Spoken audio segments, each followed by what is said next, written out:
There it is, the announcement from 2/2/22, the Washington Commanders, and the man who is in command of the Washington Commanders. Joined us now, two-time NFL Coach of the Year, formerly with the Panthers, now with the Washington Commanders. It has taken me a while. Yeah. Because I'm so used to saying Washington football team. Yep. Washington Commanders, Ron Rivera. Ron, great seeing you. Thank you, Mike. Good to be here. I was thinking earlier today when I first met you, and I remember, I'm sure you don't, but it was at the hotel in Dallas before Super Bowl 45. You had just gotten the job with the Panthers because I had been a big, hey, would somebody please hire Ron Rivera? Would somebody pay attention to what he does against Peyton Manning? Maybe somebody from the AFC South should hire Ron Rivera. You had just gotten the job, and you were with Greg Knapp, who passed earlier this year or earlier last year. And I just remember talking to you that day. And it's like when you're at the Super Bowl, all that stuff comes back. But it's great seeing you again. It's been 11 years, and everything's going great for you as a coach, and it's been great to see it. Thank you. No, I've been very fortunate. You know, I've had some really good teams, I have some really good players, and that's what we're trying to do right now. We're trying to build one of those teams, one of those cultures, I think, that you can win with and sustain it. How close do you think that is to happening? You know, there may be a couple of players that we've got to be able to secure. One of the positions we've got to get and take care of, it, obviously, is the quarterback position. You know, and again, is that guy on our roster? Can one of those guys ascend to be that type of guy, or do we have to find it in the draft? Do we have to find it in free agency? Is there a trade we can make? We're going through that process right now. I mean, our scouts have been working real hard. Our personnel department's been doing a lot of work, you know, getting it to the coaches. So we'll see. Isn't it amazing how, just in recent years, veteran quarterbacks are in play like never before, whether it's a trade or whether it's free agency. Teams are willing to part with guys they have, which gives opportunities for other teams to say, well, hey, maybe this is the guy that we need to get us to where we want to go. You know, what it's become, too, it's about being able to sustain that. You know, I think when some people look and say, you know, this has run its course, let's see if we can make the deal. I think what Detroit did was masterful. Why? Because of the picks they're going to have. You know, they're building for the future. Okay, they went out, got a new head coach a year ago and said, hey, let's see what we can build into. So they let Matthew go and gave him an opportunity, you know, and now look where he is. Matthew, a veteran guy's gotten his opportunity, showing people what he's capable of. Let's see what happens the rest of the way. Will we love to have something like that? Yeah, if the right situation is available, we want to get in on it. It's a great jacket. Yes. The new logo, the new vibe, the new feel. Is that something that you try to seize on? And get it into the locker room, everything about the team. Absolutely. We're going to take this and run with it. Yeah, we are. You know, because what we're trying to do is, you know, we're trying to start a new chapter in our history. A lot of tough things have happened in the last few years, several years, and what we want to do is we want to build away from that as far as football is concerned. I understand the seriousness of the situations, and we don't want to downplay those, but what we want to realize is that when it comes to football, guys, let's focus in on developing and building our own culture and then building our own legacy. Let's honor the past. We had some great years. Joe Gibbs did a tremendous thing, winning 3 Super Bowls, 3 different quarterbacks. We want to honor those guys. We want to make sure they know that, hey, we'll never forget their legacy. But in the same time, we want to develop our own. So it's an opportunity for us guys to go out and build who we are, who we're going to be for years to come. And that's what I'm trying to get across to our players right now. The workplace issues that are well documented that preceded you. You got nothing to do with it. It's not on your watch, but you're there as part of the cleanup, as part of the move forward, as part of the distraction. How do you keep it? And I don't want to delve into the weeds. We've covered it, and we're going to continue to cover it because it's an important story. But how do you, as coach of the team, not let any of that stuff get through essentially the firewall between legal issues, business issues, and football issues? Well, you know, you got a little saying that a friend of mine has used and shared with me, and that is, hey, let's focus in on what's important. Okay, and let's keep the interesting stuff over here. And so I tell our guys, hey, when we come to football, when we're on that field, when we're in those meeting rooms, okay, let's focus in on the game. When we step away from it, we can't. So let's go ahead and, hey, let's be respectful and let's make sure everybody understands we get it and we're doing the best we can to change. That's one of the things that I really appreciate, that I've been given the autonomy to go out and make decisions on personnel hiring, whether they're people in football front office or they're people on our football team. I've been given that opportunity to do that, and that's why I've hired the people that I've hired. You know, and I have hired people. I've hired women, and the reason I've hired women because when I open up that pool, okay, and whether they're minorities, whether they're women, it doesn't matter. I've created the opportunity to make sure I get the best people. So I've done that. Why? Well, I hired Jennifer King because she did 2 internships for me.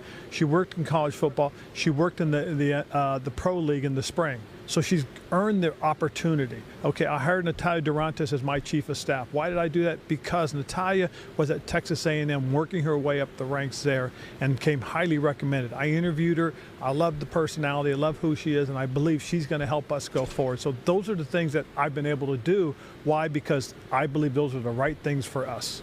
On the issue of minority hiring of coaches, as of 10 days ago, it was you, Mike Tomlin, Robert Saleh, the only 3 minority coaches in the NFL.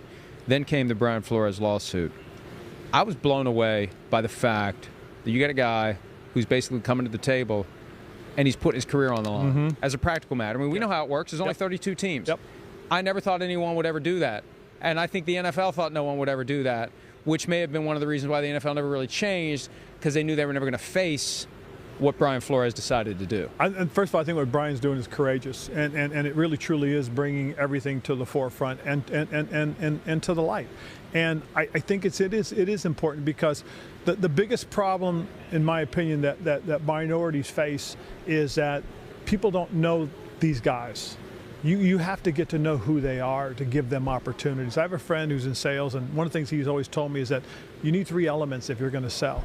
Okay, people have to get to know you, people have to get to like you, and people have to get to trust you to buy from you. And so we've got to find ways to put people on the owners' radars, the president's radars, the GM's radars. And maybe it takes something like what Brian's doing to get people to focus in and realize this is serious. So let's find avenues to do that. Well, to me, we have a Super Bowl, we have a combine, and we have owners meetings. Those are 3 great opportunities to bring a crowd of people that people saying, hey, these are the next ones. Let's bring them in. Let's get them to spend some time with the decision makers to help them, that when now we get into the new cycle, it's not all of a sudden, well, who's this? Oh, okay. No. Oh, yeah, I remember him. I got a chance to meet him. You know, let's sit down. Let's talk. I think if we can educate them on these people that are available, it might help. But we got to do something. You're also a member of the competition committee, which will set the table for the owners as to rule changes that possibly will happen for 2022. Where do you stand when it's time to sit in the meeting room and discuss this, and it comes to you and they say, Coach, what do you think about the overtime rule? What would you say? I have no issue with the overtime rule. I really don't. And the reason being is whatever the rules are, we're going to play by them. And everybody says, well, they flip the coin. Nobody, and if they get it, you never get a chance. Well, to me, the answer really is play defense. You had 4 quarters to play defense to make something happen, to win the game. Now we're going to get into a 5th quarter, okay? If you make a play during that 5th quarter, nobody says anything. Right. Okay? Like the Bengals did against the Chiefs. Absolutely. Nobody said anything about not liking the rule at that point. But the week before, everybody had an issue. I get that. I do, but let's be honest now. You had 4 quarters to win it, and if it happens to me, then so be it. But that's what the rules are. I like it, especially once we get into the postseason. I'm not a fan of it only being 10 minutes in the regular season, but in the postseason, it's 15-minute quarter. If it goes that long, then you play a 6th one, and so on and so on. Those are the rules. Do you deserve a chance? Well, create your chance. The problem, though, is as we see the game continue to skew toward offense, and we see how the officials are protecting the quarterbacks, and, 15 yards here, 15 yards there. And I think that's why they changed the rule after the 2009 season when the Saints had the walk-off field goal. It's like it's too easy to get in field goal range by winning the coin toss. Let's at least make it a touchdown. I think now we're at the point where you can say it's too easy for a good offense to score a touchdown on the first drive. No, and that's legit. That really is. That will be something we'll look at, because we'll get all the stats. They'll break it down for us, and we'll be able to discuss it. But that's a good point, because you do have to look at that, because I don't disagree that it's becoming easier for offenses to move the ball because of the way the rules are set. But maybe we need to look at those rules. Maybe there's something we can do to slow those rules down a little bit. I've always been one that, I'll be honest with you, the one that I always struggle with is the grounding, throwing the ball out of bounds when you break. I've always struggled with that. Here you are, you flush the quarterback, you got all the coverage downfield, everything's great, but now he can just throw the ball and get away with it. I've always, why not make him, hey, you either slide get out of bounds or try to throw the ball downfield. I'd never thought of it that way. But again, these rules that are aimed at keeping the quarterbacks upright, keeping the quarterbacks in the games, especially with 17 regular season games now. The taunting rule was a big deal this year. The rule's been on the books forever. People didn't realize that. There was an effort to make it a point of emphasis in 2014. It came back around this year. You've spoken out in favor of it. My only concern with it is this. There's no way to always know when two guys are talking after a play that it's a taunt. Maybe a guy's not happy. We've seen this a few times. Guy's not happy because of the way he got hit. He's not taunting. He's saying, why'd you do that? I feel like moving forward, there's got to be a greater sensitivity to what that interaction really is. No, and I don't disagree, because that was the intent of it. Was we wanted to make sure that what guys were doing wasn't provoking something else. You know what I mean? We had these melees where 4, 5, 6 guys, get into a fight. We had melees where guys were coming off the bench. We're trying to prevent those things. That's what the intent of the rule really was. The emphasis of, hey, let's don't let it escalate to the next thing, because we don't want to see that. Our fans don't need to see that type of action, and that's what the intent. So we did somehow miss in terms of getting it interpreted to the referees. I don't disagree with you. One of the things I do think we need to think about when we start getting into these personal fouls with these unsportsmanship-like conducts, we need to take a longer look at that, because what happens in some of those cases, it's the second guy that gets provoked, and that's another thing that needs to be taken a look at. So there are a lot of little detailed things we got to clean up, but I think one of the problems we have is that we also have time constraints. We want these games played right around 3 hours. And if you start having a flurry of penalties, now it kind of skews that, and you get away from what we're trying to do. Before we started, we were talking about Coach Madden and your work with him when you were on the coaches subcommittee. You started to tell me a great story about how you first met him, and I said, let's hang on. I want to hear about it when we're talking live. So before I let you go, I want to hear your story about how you got to know Coach Madden and what an impact he had on you as a football player and as a coach. Well, when I was a kid, he and his family were vacationing up in Monterey, California. They were on Cannery Row. And, here he comes. I mean, we know who he is. He's this iconic figure. I mean, he's from Oakland. I'm in Monterey. He's an hour and a half away. And I see him and his family, and I'm with my buddies. Hey, that's Coach. I'm going to go up and talk to him. They're, no. I said, no, I'm going to talk to him. So I go up, I talk to him, introduce myself. Here I was this punky high school kid. I start talking, and we're talking and congratulating him and stuff. I said, I'm going to play in the NFL someday. And he just looked at me and goes, all right, kid, follow your dreams, follow your gut. Signed me an autograph. I still have that autograph. Wow. In fact, I was home last week celebrating my dad's 87th birthday, and I took a look at it. I still have it. My mom has it in my scrapbook, and it was really cool. It was really cool to see. But, I fast forward into where I am today. 9 years ago, after my second season with the Panthers, Mr. Richardson told me, you need a mentor. I want you to call a friend of mine, John Madden. I said, oh, I know Coach. He said, well, he's expecting your call. So I called Coach. We talked a little bit, and he said, Ron, I'd love you to come out and spend time with me. What I want you to do is I want you to take a look at these games. You're 3-13 in games decided by 6 or less. Go back and look and see what you could have done different. So I said, okay. So I went, I did it. I wrote this nice little report up, about 15, 20 pages, somewhere in there. I can't remember how many. But I bring it into Coach, and we're sitting there, we're talking. I said, oh, I got that report you wanted me to do. He looked at me and goes, I said, yeah, when you told me about those 13 games I had lost, he goes, oh, yeah, that's not for me, that's for you. He goes, what did you learn? And I said, well, I learned I was going by the book. And truthfully, what I was doing is I was doing the safe thing. Mm-hmm. He said, Ron, there is no book. He said, you've coached enough, you've played enough to know. Go from your gut. Go from your experience. And from that point on... That's where Riverboat Ron came from. Exactly. Coach Madden is responsible for Riverboat Ron. Now they're all Riverboat captains. Yes. Now you're going against the grain. If you don't roll the dice. Well, to me it's about feel. It really is, because I've done that where I didn't go for it.